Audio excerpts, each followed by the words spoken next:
Welcome to UTS Startup Confessions.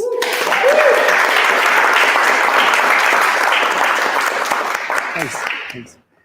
So as a part of UTS Startups, a big part of what we do is empowering startups to take their business to the next level. And a big part of that is working with agencies to amplify their voice. And today we've got Annie from Mercif, which is really amazing because that's a big part of what Annie does. So Annie, in 10 seconds, what is Mercif?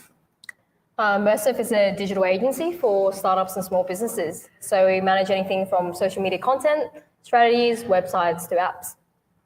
Nice one. So to kick off, would you mind telling me and everybody else here a little bit about who Annie was before starting Mercif?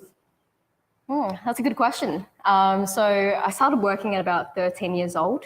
I did check that is in line with New South Wales government rules. So I worked at a radio station where I first came across like camera work, editing, but my primary role was actually translating documents from Mandarin to English. Yeah. And after that, sort of got into environmental consultancy and communications, and then started freelancing. And now here I am at Mercif. Wow, that's really amazing. And I do have a little bit of a confession myself to make, is that I do know Annie from a past life, but it was a little bit weird. Before I came to UTS Startups, I had one connection at UTS, and it happened to be Annie. I don't even know how we got connected on LinkedIn, but at some point you connected with me. I was at another incubator and I was talking to our startups about using your services. And so when I came in here, I already knew you and was like, hello, we know each other. So how did you end up being such an amazing networker and getting connected to me in the first place? Oh, mate, must have been your amazing headline as well on LinkedIn, right? I always try my best to connect with the right people in the industry and, just giving it a go and reaching out. Nice one. So next question, what are some of your earliest memories of starting Mercif? Earliest memories.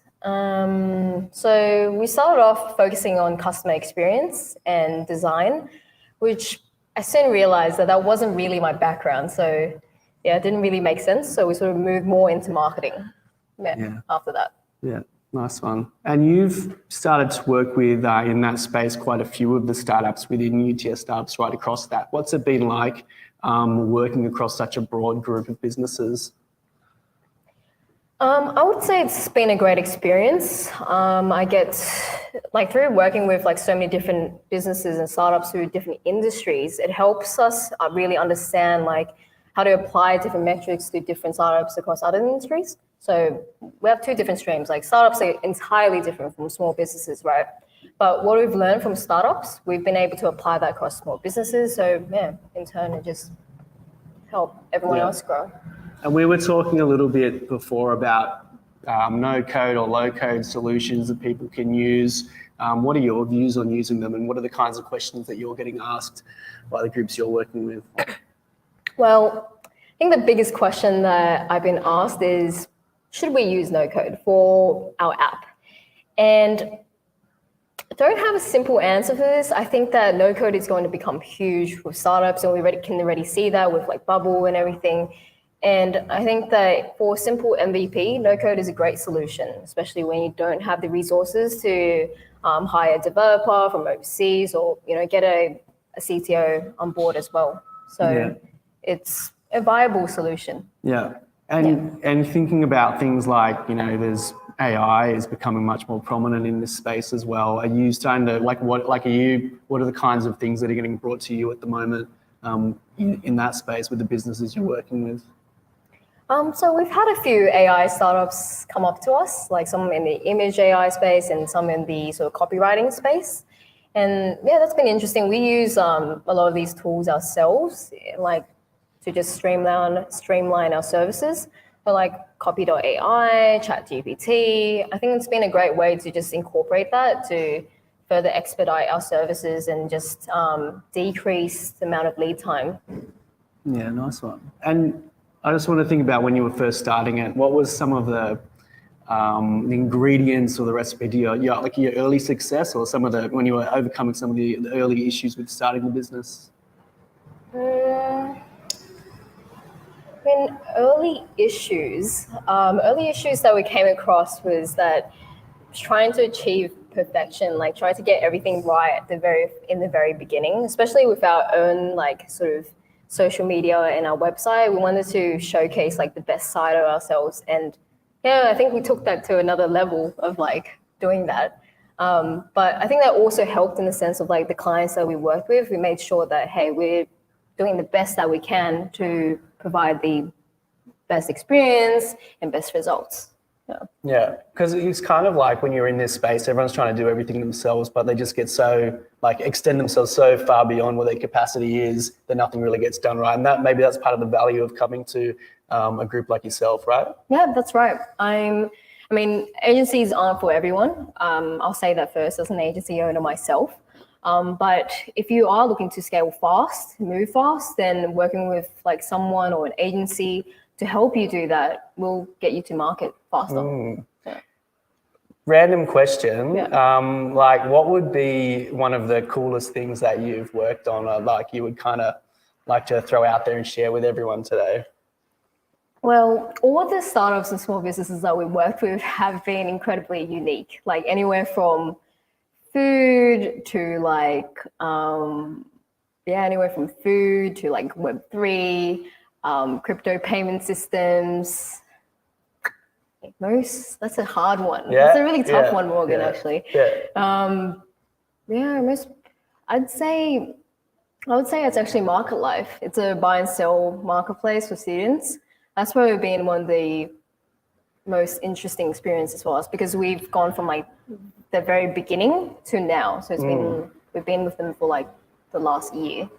Yeah, that's amazing. And you guys were doing a rebrand recently as well, weren't you? Yeah, and you had a bit of an interesting because I haven't seen many people do that, and in the same way that you did it. So we want to share kind of the steps that you took to kind of go about working out what direction you took with your brand. Yeah, well, it was very much our team, myself. Everyone was saying that, hey, website looks outdated. We should really update it to really reflect like what Mercif is today. And so beyond that, I was like, hey, how about we get feedback from the wider community? So we started this questionnaire and sent that out to like people across UTS Startups and like some other startup hubs. And from that, we decided, okay, it's time for a rebrand. And we didn't have much to lose at the time because we're so early on at the moment. Yeah. And you paid people in food. And that's right. Yeah, cookies and cream. Yeah. So networking was a really amazing thing. Well, I think you're an amazing networker. You seem to be really, know what you're doing. You are thinking of planning a few events here at UTS Startups as well in terms of connecting with the community. Did you want to maybe mention a little bit about what you're why that's such an important thing to you? Yeah, well, I really love what YC does, actually. They really inspired me in focusing more on the community. Something that really inspires me is that the founders that they work with, they help out other founders as well. And I think that's a really powerful thing to like leverage off of the community rather than just trying to do everything yourself. It's not, we have a bigger community. You should leverage everyone's skills in that community as well. So that's why we want to get it more into events. We're planning an event on the 15th of June called Drink and Learn. That topic will be on value pricing, so helping like B2B businesses or SaaS businesses determine essentially their worth in a sense and how to properly price the services. Nice one. And that's going to be open to the public as well. Yeah, so UTS Startups can come, and even if you're not, you can come to that one as well. Yeah, that's right. Anyone can come. Everyone's welcome. We'll also be at an exhibition called Digital Transformation Live in a couple of weeks on the 8th and 9th. So if you have some time, come by to ICC. It's free. It's a free event. So come visit us. What's that event about? Do you want to? So it's about, like its name, it's about like digital. I think it's about like there's like a digital startup stream. So there's like a bunch of startups over there, and there's also another stream. It's like for more enterprise corporate businesses. And we were contacted to join the startup side. That's great. You've got a stand there? Yeah. So we can come and we can stand next to you and get your autograph. Yeah, unfortunately it's just a 1 by 1 meter booth. I think some of the bigger companies have like a 4 meter by 1 meter booth. Gosh. So not sure if you notice us, but if you do, then yeah, come by. I'm sure we will. Well, just wrapping up, I just wanted to, before we get to the really juicy questions, which we always do after the live stream, you've got to be here if you want to ask those and hear the answers to those. Looking back, what advice would you give yourself? Little Annie, starting out in the big bad world, what advice would you give yourself? Yeah, well, I like to say that I'm still very young, okay? I like to say I'm still very young. But I think the biggest piece of advice would be 2 words, actually, fail forward. I heard that from someone the other day, and I think that really resonated with how I felt like my biggest fears in life, which is failing. I think whether it be from my, like how I grew up with strict Asian parents, failure was not really a word in our vocab.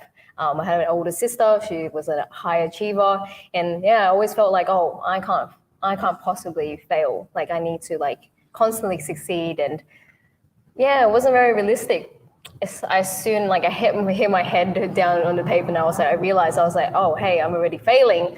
I was probably like a toddler back then, and I was through high school and then even starting Mercif, I realized that, oh, hey, we make all these mistakes and in a sense fail, but being able to overcome that and move forward from that helps you grow stronger. And that's the best part of being human, really.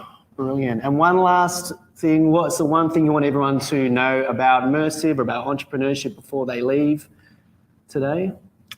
Well, entrepreneurship isn't for everyone, but I think for the people who do want to embark on the journey, just do it. Yeah, do it. And Mercif, what would you like people to know about you guys before we go? Well, Mercif, we're here to help you grow, and if you want to have a chat, feel free to reach out to us after the break. Oh, brilliant. Annie, thank you so much for joining us today. We'll give a big round of applause to Annie from Mercif. And that wraps up our live stream, and we'll hit the juicy questions now. Thanks. Thank you. We're not recording anymore.